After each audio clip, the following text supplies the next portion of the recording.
మనం ఏ విధంగా ధర్మాన్ని స్థాపించాలి అనేది మాట్లాడుతూ ఉన్నాం. ఎలా స్థాపించాలి, మీ ఒక్కరి వల్లే అవుతుందా, మీరు ఎందుకు మొదలుపెట్టారు అన్న కొన్ని విమర్శలు పెద్ద ఎత్తున వస్తూనే ఉన్నాయి.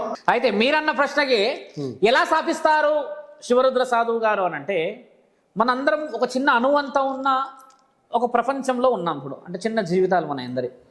మనది ముఖ్యంగా తెలుసుకోవాల్సింది ఏంటంటే ఋషి పరంపర్యం అన్నది.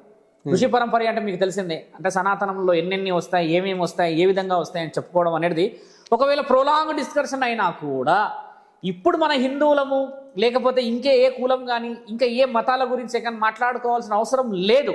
ఇక్కడ మాట్లాడుకోవాల్సిందల్లా ఒకే ఒక్క విషయము, నీ యొక్క ధర్మం అనేది ఏమిటి, దాన్ని నువ్వేం పాటించావు.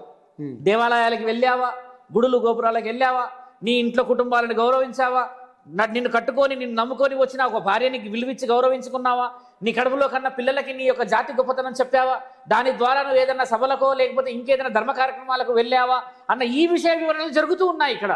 ఇప్పుడు వేరేళ్ళు ఏదో మన ఇండియా మీద పడో భారతదేశం మీద పడో ఏదో చేస్తున్నారు అన్న విషయం పక్కన పెట్టి మాట్లాడుతున్న విషయం ఏంటంటే, నీవు భారతదేశానికి ఏం చేస్తున్నావు అన్న విషయాన్నే సనాతన హిందూ ధర్మ పరిరక్షణ అన్న విషయం చూసాం.